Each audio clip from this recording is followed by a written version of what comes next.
here, Governor, and we're excited to welcome you and the team that's joined us. So thank you so much. Thank you.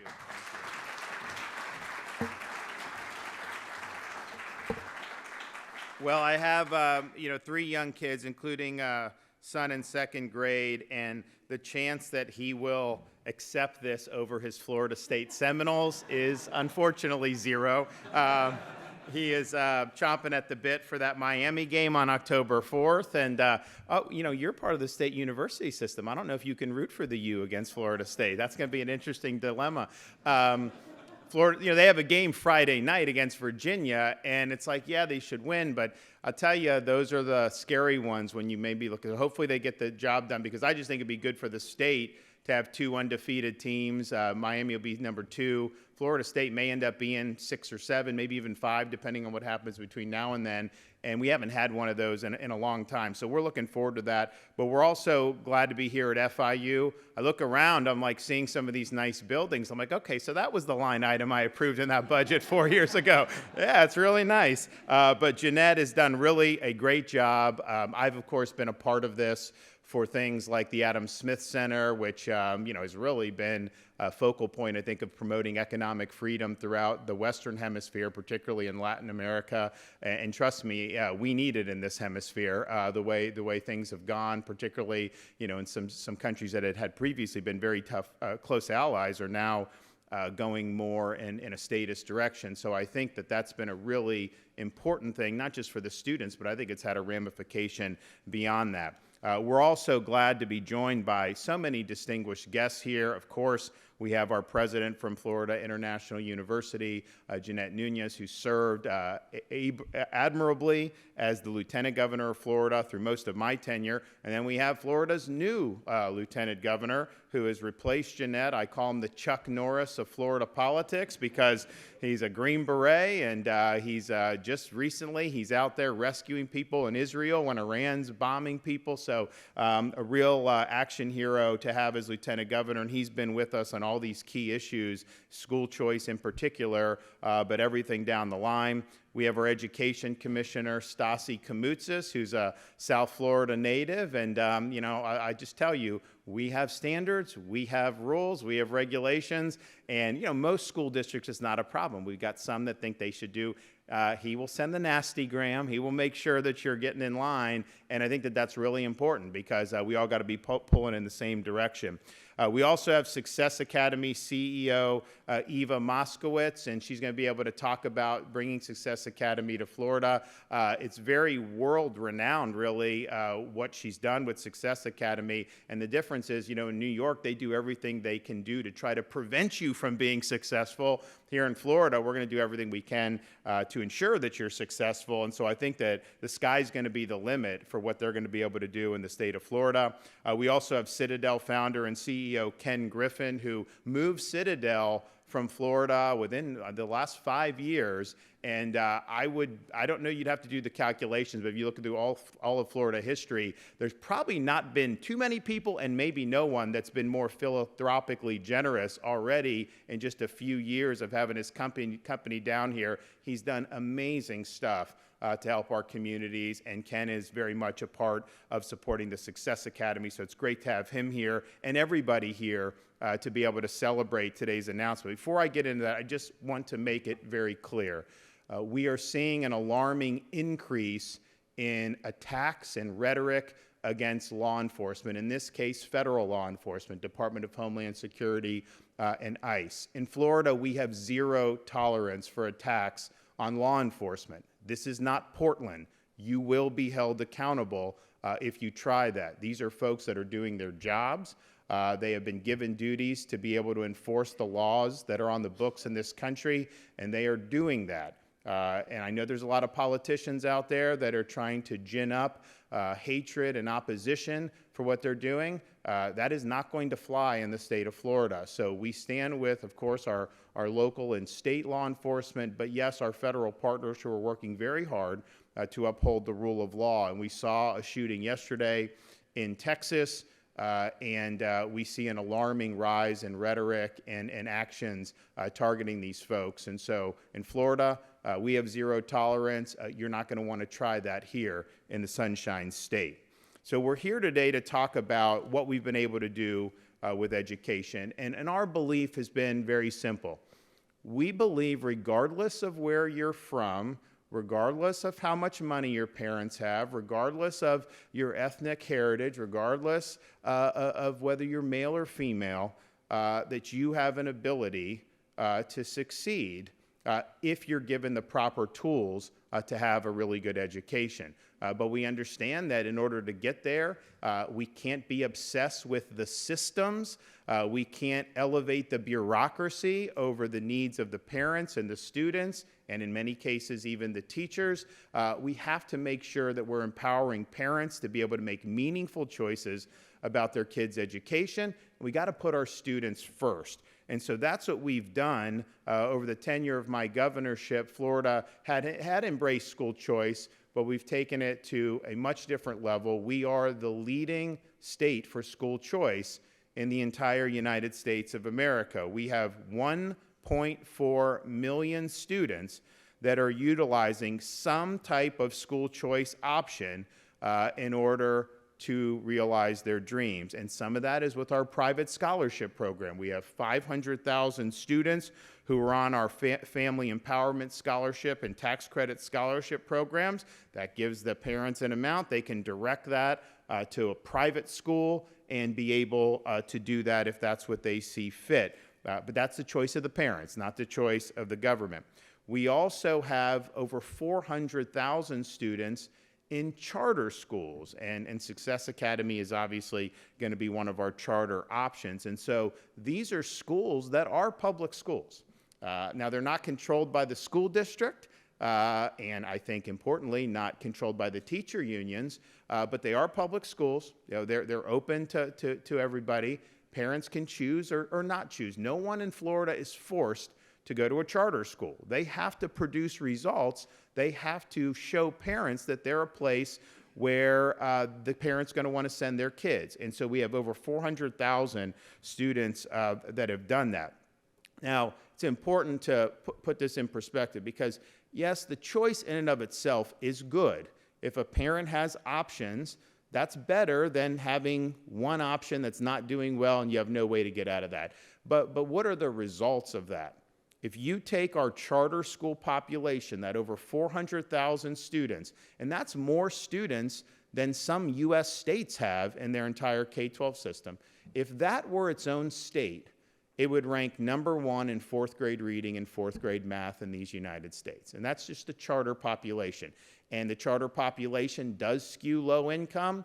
It would skew to demographics where people would say, oh, you can't expect success. No, we're showing everyone can succeed by what we're doing. So I think that that's really, really powerful. We also have been very supportive of parents who want to homeschool their children. So we have hundreds of thousands of families that are involved in homeschooling. They're able to get school choice financial support to be able to do that. And you're seeing a lot of really neat, innovative things that are developing in the homeschool community to be able to tailor education for what they want. So we stand here today, as Jeanette said, 10 years in a row, Florida's number one in public higher education. And I think FIU now being firmly in the top 50 for publics is great. I mean, it wasn't long ago that they were closer to 100 than to 50. And so the rise has been very rapid, and I think the rise is going to continue. We also have University of South Florida, Florida State,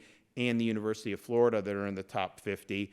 We have been ranked number one in overall education 2 of the last 3 years, number one in education freedom, I think for pretty much every year since I've been governor, number one for parent power by the Center for Education Reform, and also number one for parents' rights of any state in the United States.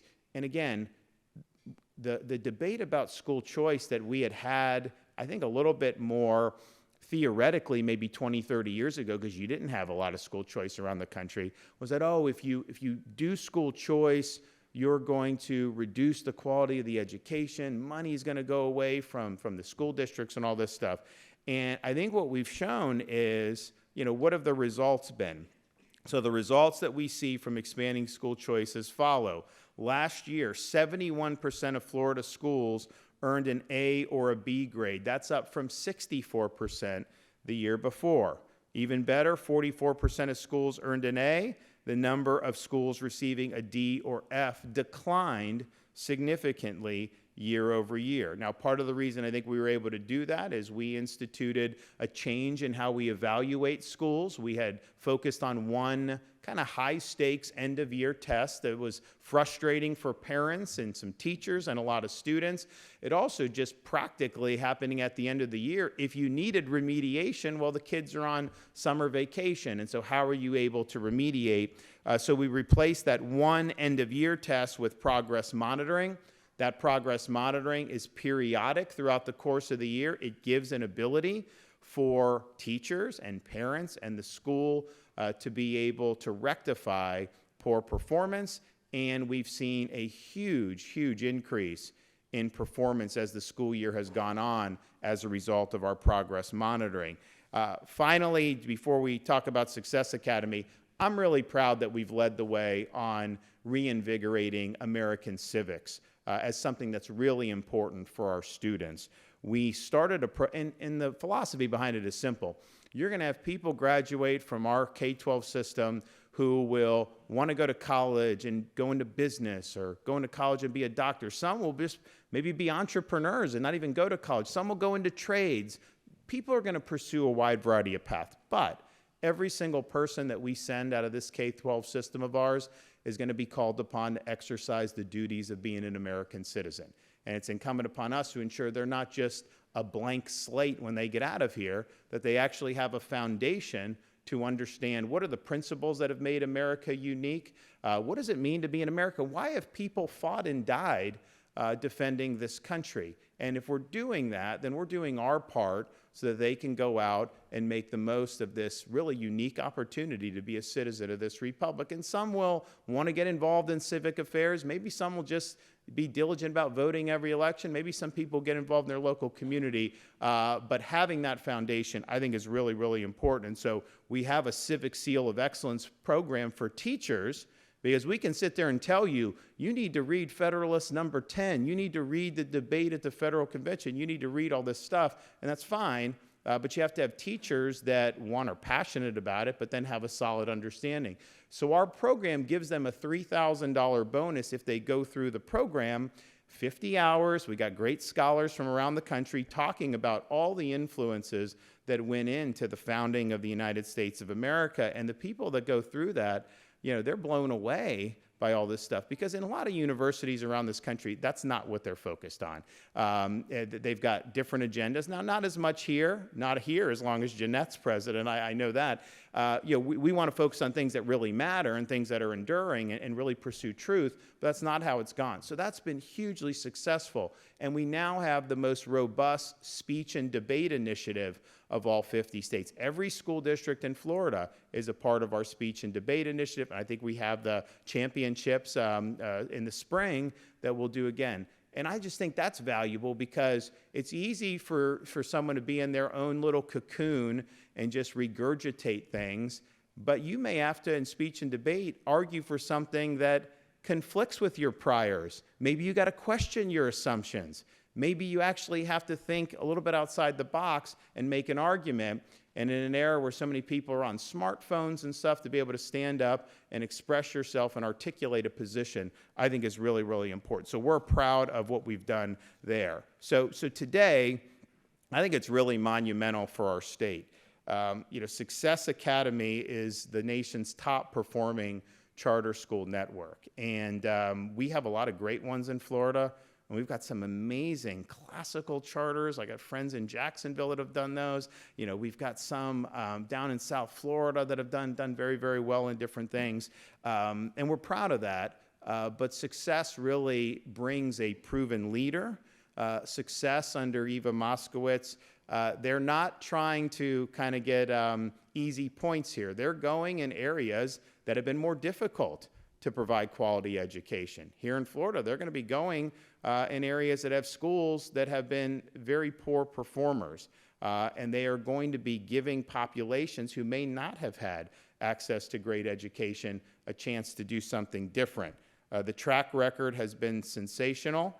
And I mentioned this in passing, but this is just true. You know, New York City and New York State does not want charter schools, by and large, to be successful. Why? Because it's not something that the teachers' unions want to be successful. Why would that matter? Because they're the ones that really call a lot of the shots, unfortunately, in some of these states. And one of the things we did in Florida was say, no automatic deduction for teacher union dues. They can't be forcing you to do this. They can't even have an expectation it's just going to happen and all of a sudden you'll see it on your paycheck. No, if you want to opt in, you can write them a check, you can do. But what has that done?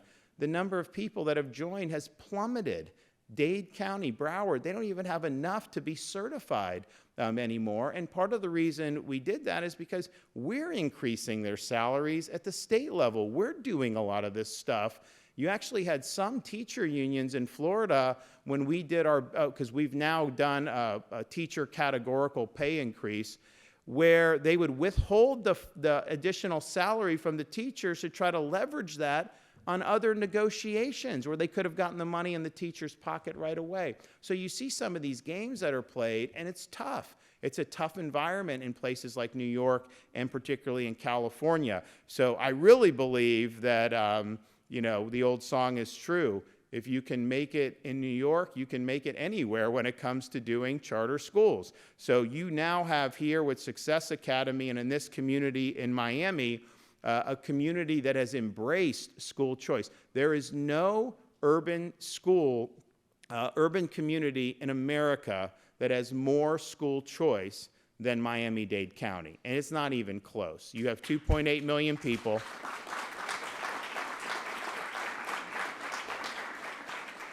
2.8 million people, and I think it's over 70% of students attend a school other than the neighborhood school where they would traditionally be zoned to go to. And that's all parental empowerment, that's all parental choice. Now with Success Academy, you're gonna have launched a entirely new venture for Florida, an operator that has great success and really has high standards. But what I saw, because I went up there and met with Eva like years ago when I was first governor, and you know, what you see is a belief that all these kids have potential.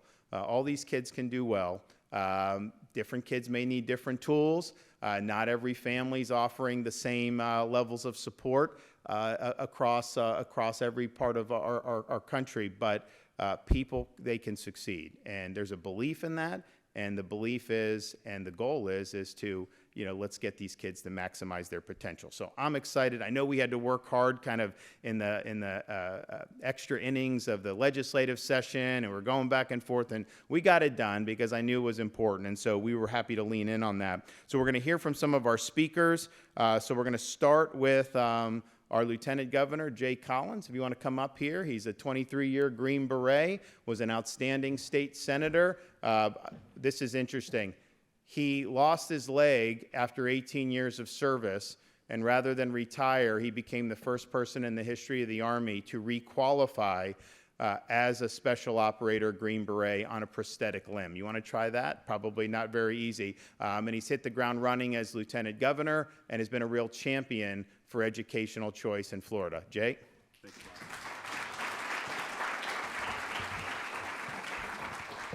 well, it is great to be here today. Jeanette, Madam President, thank you for hosting us. Beautiful facility. It's always good to see you. Thank you for your hospitality here. You know, what a great day to be here in Florida. It truly is. You know, it's important to remember just how critical education is to each and every one of us. You know, my background, many of you have heard about the military stuff, the Chuck Norris thing, and yes, I did requalify as a Green Beret, but there is one small correction, and I'm going to make this as always, right? I do know where my leg is. It's just not with me, so I didn't really lose it. You know, it happens. So that being said, I want to go back just a little bit, kind of the formative years of who I was and where I came from. You see, I was born to a 16-year-old child, someone who was raised around drugs and alcohol, and we didn't have two wood nickels to rub together. So when we talk about education and opportunity, we had a generational lack and a gap of information, education, and frankly, opportunity. So how do you combat that? We know education is that opportunity, it is that key. You see, it took people investing in me, giving me something to drive forward and understand that provided those little glimmers of hope to lead from where I was to where I could be. But only in a nation as great as ours, in a state like Florida, can someone who came from meager beginnings end up joining the military, work as a Green Beret, serve in a nonprofit across the country feeding millions of meals, and then become the Lieutenant Governor of Florida. It is an honor and it's a privilege, and it's something that I think often we take for granted in this great nation. So being here today to announce Success Academy is critical. It is. You know, here's what I know more than anything else, and this was distilled out when I worked at places in special missions units and as a Green Beret. Competition drives excellence. A rising tide floats all boats. When good people and good organizations step up beside us to help push forward and lead, everybody gets stronger because of it. Having Ken Griffin and Success Academy come to Florida is just that catalyst. It's an opportunity to push things forward, to achieve greatness, to push boundaries that we maybe haven't hit that much yet. So you've talked about universal school choice. Who does that really make a difference for? Obviously, everybody's the answer, but disproportionately, it's kids like me that came from very meager backgrounds, who don't know where to go, don't know how to turn, and don't have anybody in their family to reach out to. It provides those opportunities to them disproportionately, and it helps raise those boats. I'm so grateful to have us take a strong stance. Jeanette was there day in, day out. The governor has led from the front on this, but we as a state have really grabbed a hold of this day in and day out. You heard the stats, you heard the numbers, they're incredible. But what I want to talk about is our investment in education, our investment in solving problems, but our investment in teachers. $5 billion invested. That's amazing. It is. We have to keep that up. We know that our economy and everything moving forward really is built off of what we teach our kids. It's garbage in, garbage out, but we have a commitment to excellence here, right? If you don't teach them the right things, you allow them to be drawn apart and torn apart at the seams by things that aren't focused on getting stronger, better, or raising them as valuable citizens. What happens to our state? What happens to our nation? It falls apart at the seams. We've seen that in other states, but we do not see that here in Florida because we have stood, we have led, and we've decided that not in our time. That's never going to happen. There are many people who have fought this fight, but it's been led by Governor DeSantis largely across the way. You know, life is a contact sport. It turns out that winning does matter. We have to make sure we give them the opportunity for our children to do what we did, to protect and preserve all that we love, all that we hold to be self-evident and true for our children, just as our forefathers, as our parents did for us. That is our responsibility as citizens. That's our responsibility as parents, so they can do the same thing for theirs. You know, under Governor DeSantis, Florida has led boldly. We didn't play small ball when others hesitated, they failed to step into the breach, or stand alone if necessary. We didn't. We innovated, we solved problems, and we stood for students, for families, for education, because it's the absolute best thing we can do to solve problems now, but to establish a base of success as we move forward.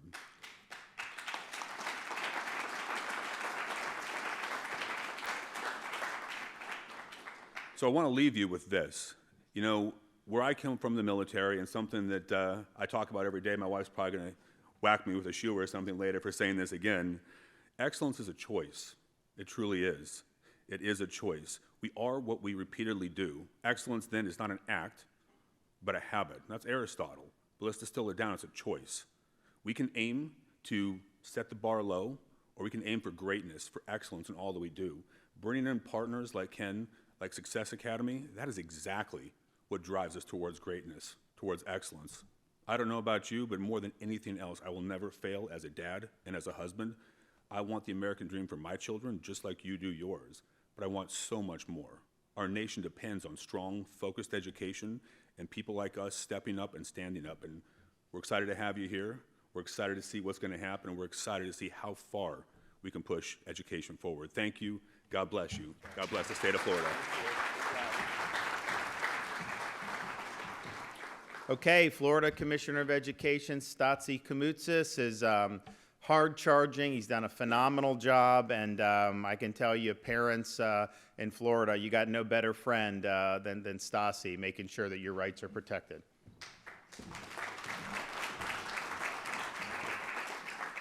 Well, good morning, Miami. It's great to be home. Great to be at FIU with President Nunez. Great to see so many friends here in the crowd. I see Representative Omar Blanco. I see President Madeline Pumarriega, as well as Trustee Robert Alonso and Board Member Dan Espino. It's great to be here in the community that I know and love. I was just here last week with Secretary John Davis. We got to speak to over 2,000 students in the neighborhood I grew up in, North Dade. I went to Dr. Kropp, and I had the ability to participate against some of the best in the district when it came to sports. And I got to go to my rivals' high schools as well and talk about the importance of their future. Whether it was Miami Norland, that just became an A-rated school. That's a big deal for our community. Whether it's Miami Carroll City, who also just got an A as a school. North Miami Beach, Miami Central, Miami Northwestern. It was great to visit with these students and see how much greater the quality of educators and administration is in the public school system because of charter schools, because of the competition that is now taking place. And Governor, I thank you for leading on that. I know firsthand just the challenges and opportunities that we deal with as folks here in Miami. My mother was a single mother of 3 kids, and she struggled her whole life, and she struggled to make sure that we had the best education. And so for our district, at that time, it was Dr. Kropp, and I was super thankful for the sacrifices that she made. There's so many parents in Miami that want the very best for their children, as well as throughout our state. And so thanks to Governor DeSantis, Florida is providing every family access to a world-class education, no matter where you live, no matter how much money you make. So thank you, Governor, for your leadership.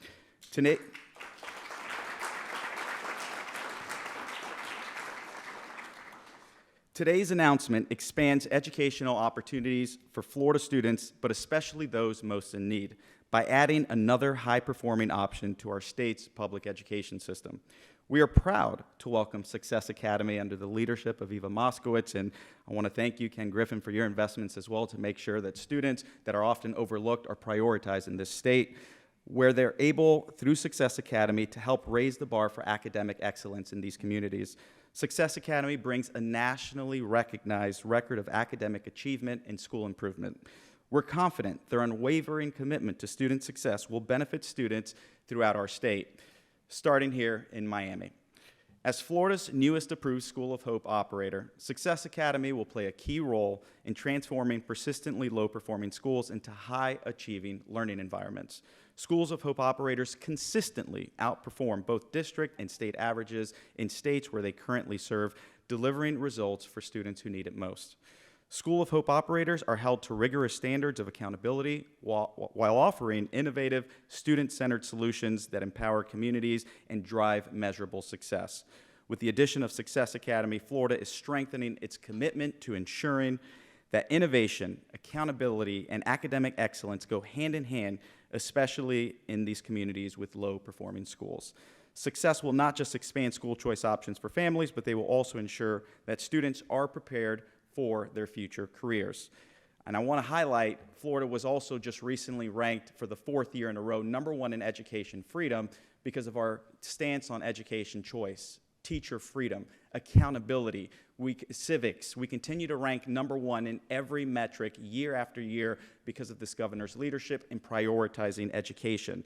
And today, we are proving that all children, no matter their background, no matter their zip code, no matter where they live, they can have access to a world-class education. I couldn't be more proud to stand with our governor and our lieutenant governor as we add even more high-quality educational options for families across our state. So thank you, and God bless.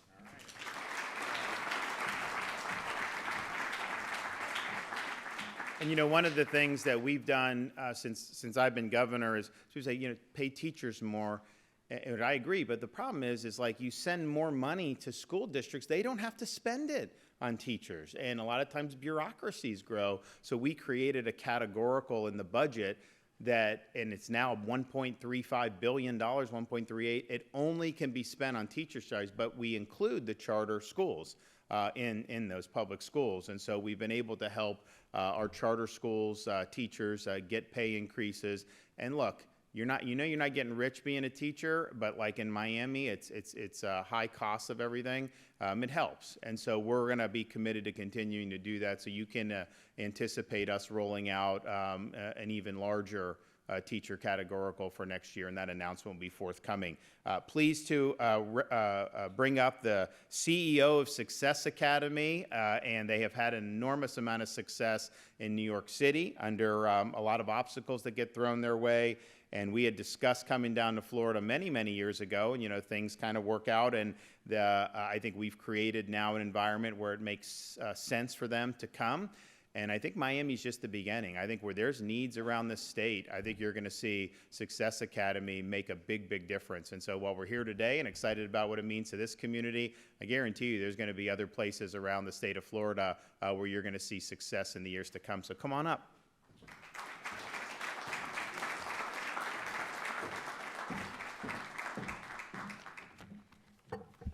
Good morning. Very nice to be here, President Nunes. Thank you for your gracious hospitality. Governor DeSantis, what you've done in the Sunshine State vis-a-vis education is extraordinary, starting, of course, with school choice.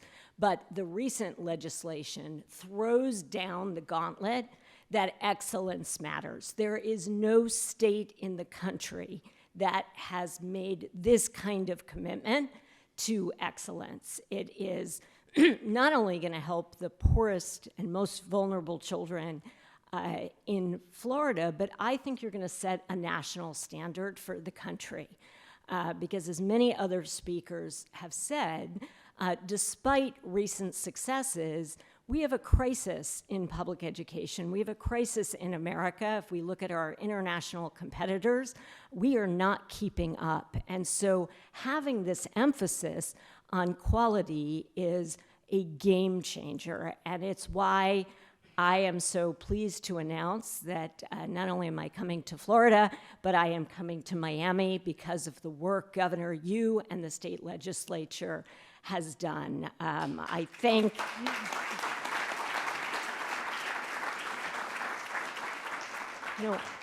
I'm so excited to work with other Miami educators, business and civic leaders, and the diverse set of community leaders here in Miami.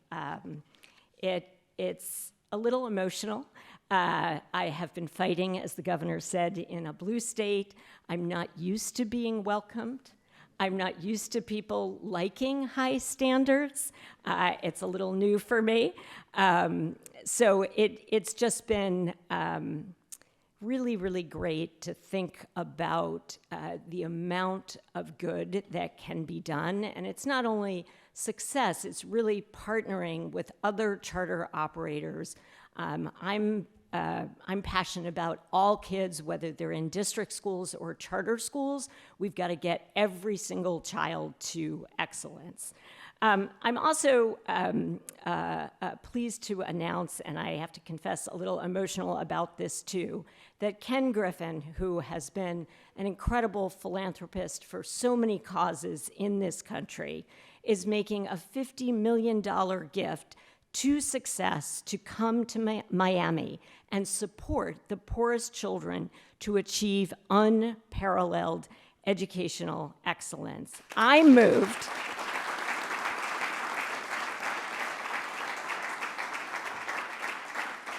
am extraordinarily moved by this, and I hope others are as well. It's really hard to capture in words the magnitude and the meaning of such an unprecedented gift. It is transformative to commit to our most vulnerable children and the American dream. Please join me in thanking Ken.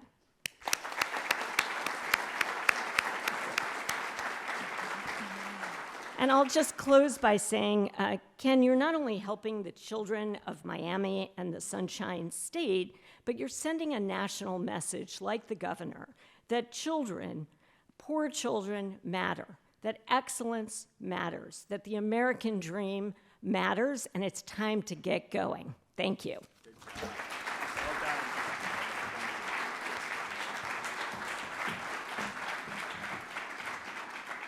Well, we're excited to have Eva and Success Academy, and I think the sky's the limit. As she mentioned, Ken Griffin has put up $50 million to help with this. And obviously, you know, the state, you know, we're involved in the charter schools, but that's going to have an enormous impact. But, you know, that is not the only $50+ million donation Ken has made in Florida in recent years. He's been incredibly generous. He's one of you know, the top financial whizzes that we've had in the modern history of our country. He's built a incredibly successful company. I tried to get some stock tips out of him on the way over here, but you know, he's a guy, he watches a lot of stuff, but has had an enormous amount of success because of America, starting his own business and doing it. But I think that his passion to help others, particularly with education, has really been unparalleled. And so when he moved the company down here a few years ago, yes, look, these are high-paying jobs. They contribute to the economy. But I will tell you, the philanthropic impact that he's had just in the last 4 or 5 years has been incredible. So this is another example of that. And I would, if I were a betting man, I would say it's certainly not the last example of Ken Griffin's really significant philanthropy. So come on up, Ken. We'd love to hear from you.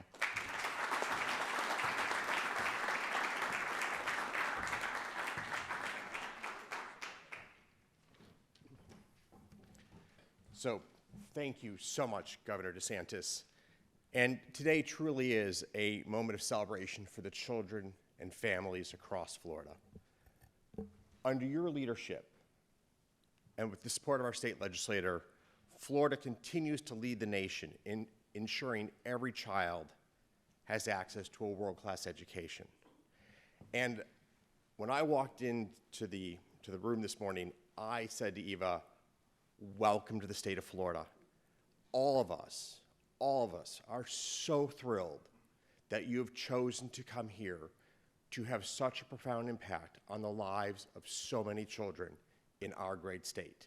Thank you and welcome to Florida.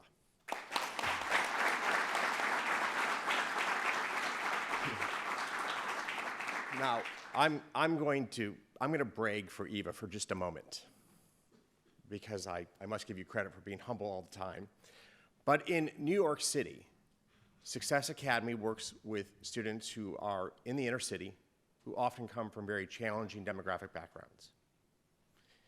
It is a remarkable testament to Eva and her team that these students in the state of New York place first as a district in mathematics, and that the middle school children will usually outperform the high school graduates of the most affluent communities in the state of New York. It is a remarkable testament.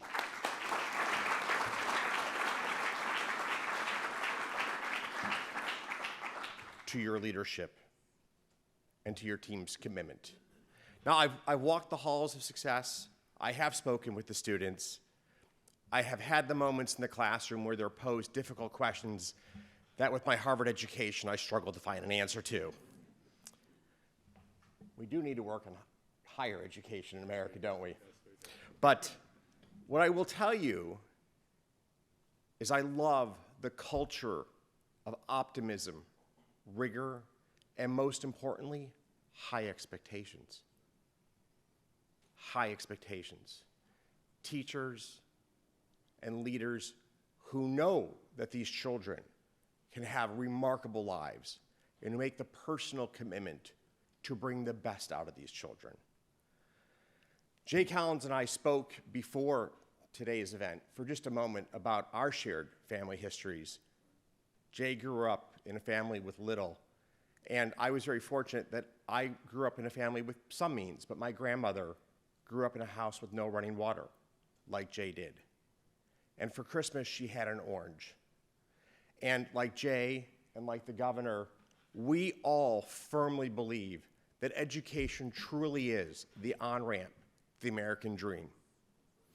And so, Governor, with your leadership, Eva, with the gift and commitment of your team, we will pave the road for tens of thousands of students here in Florida to join all of us in living the American dream.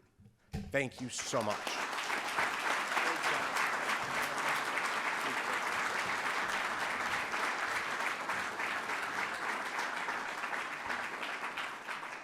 Well, I'm excited. I think this is a really important day for Florida. I just can't wait to see what Success Academy can do. And I just will echo what some of the other speakers had said, either explicitly or implicitly. We believe that kids from all walks of life have the potential to succeed.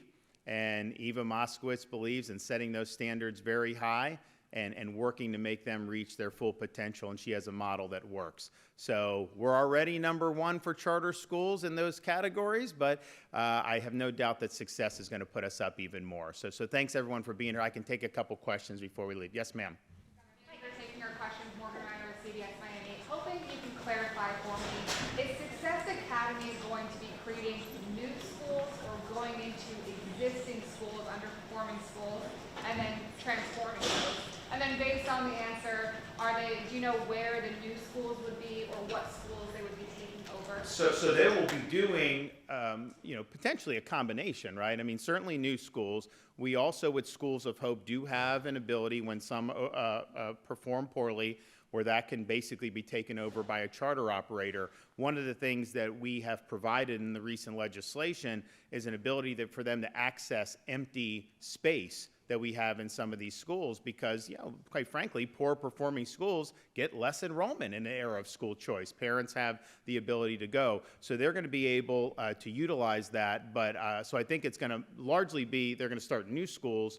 But I do think, given Florida's Schools of Hope program and the ability to have a charter operator we just did one in the Panhandle not too long ago. So that would be an option as well.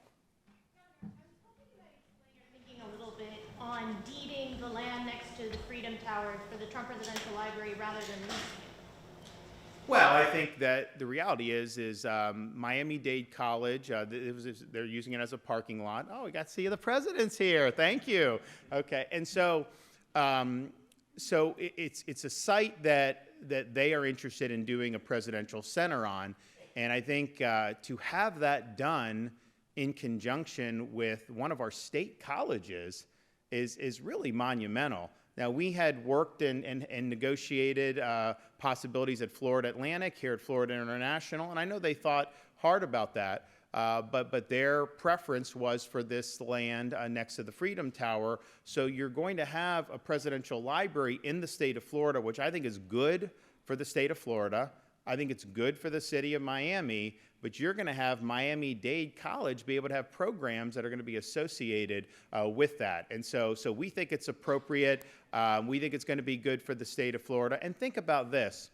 Donald Trump is like the quintessential New Yorker, right? I mean, like, he was Queens, real estate, apprentice, all this stuff.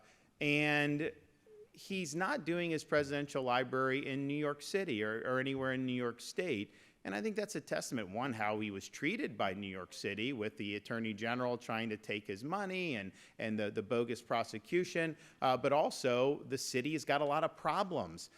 They may elect a mayor that's going to cause a spiraling out of control of those problems in November. And so I think the fact that they want to do it right here in Miami, right by that Freedom Tower, to me, it's a testament that they view Miami as a city on the rise and the state of Florida as a place on the rise. So I think it's a good signal for the state that they would want to invest into this area. And I think I look forward to being able to facilitate that process. Now, there may be other things that they're going to need to bring this to fruition, but I think this is the first step, and we're happy to play a role in that.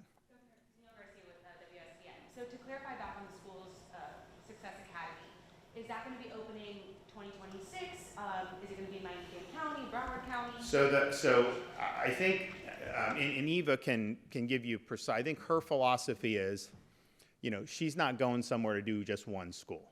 Like, she believes, and we believe in their approach. We believe that there's going to be a lot of places around Florida where this approach can make a meaningful difference in the lives of the students. And so I think Miami is step one. I absolutely would envision that you will be seeing Broward, you will be seeing West Palm, you'll be seeing Orlando and some of these places. I think that that's very likely. I think that's their model. I think that that's their intention. Now they got to go in and they got to start moving the needle here in terms of getting up and running and doing this. But they have an ecosystem in place with the legislation I signed where that can be done. So if we're here in 5 years, I would anticipate that you likely would have multiple success academies throughout Florida. Governor, your thoughts on open carry, which is now essentially law of the land in Florida as of today? Well, it's something that I've always been supportive of, and the thing about it is, the political debates are interesting to me because you can have your position for or against, but like when you say that the sky's going to fall if you have open carry, well, I can look at 40 plus other states that have it, and I haven't seen the sky fall. We already have under statute, mind you, permitless concealed carry, constitutional carry. That was a big deal when that was signed into law years ago. So I don't think it's honestly going to make a meaningful difference in kind of the daily culture of Florida. That would be my guess, simply because it hasn't really done much different in these other states.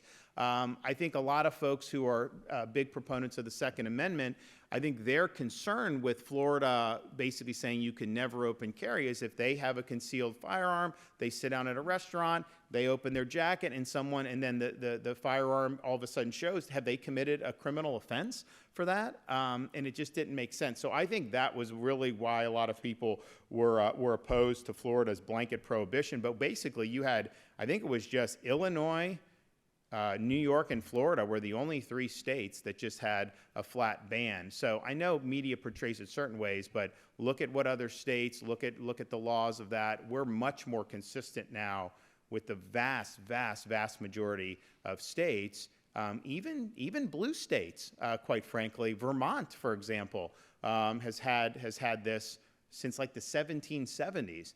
And they're a very blue state. So yeah, I mean, I thought that was the proper reading of the Constitution, and it'll be something that'll be upheld in Florida. Yes. What would you say to those who say charter programs like this could take away students' resources from public school systems? What would you say to those critics? Well, I'd say look at what I've done since I've been governor. I mean, we have the highest per pupil spending we've ever had in the state of Florida. We've increased funding for our school districts every year. We've done the teacher categorical, which started, I think, at $500 million. Now it's almost $1.4 billion, and we're going to shoot for over $1.5 billion next year. Now the charter teachers are eligible for that too. But you've seen public school teachers. I mean, our teacher of the year last year was at an event we did recently, and she was talking about how she's gone up now $10,000, $15,000 over the last 3 or 4 years, and that's largely because of that. So we have done that in terms of supporting the school districts, because Miami-Dade's a good example. The reason why you have over 70% students not attending their local neighborhood school that they're zoned for is because the district has a lot of choice options. So it's not just private and charter. That's important, and you got a lot of that in Miami-Dade. But you have students that can go to other public schools within that school district, and I think that choice has been really good. But that choice probably would not have happened had we not been pushing choice in the other areas. And so we've done a lot of funding. That's just black and white in the budget. You can look at those over the years. Now, in terms of students, I think it's healthy that schools compete for students. I think it's healthy that a school is going to be in a situation where if a charter school is offering better programs and the parents have more confidence then, and they're losing students to that, then they're going to have to do something to earn the trust of those parents back. And so I think you get better through the competition, and I think it should be a competition to earn parents' trust and a competition for students. That is going to end up making things better. We would not have 1.4 million in choice programs if it wasn't for the competition. Most of those schools, because you have 500,000 private, 400,000 charter, but a lot of hundreds of thousands are within school districts, the choice programs within school districts. I don't think they would do that if there was no other option for choice. It probably would just be one system, and you kind of like when I was growing up. I lived in Dunedin. I went to Dunedin High School. That was kind of it. Things have changed, but I think they've changed for the better. All right, thanks, everybody.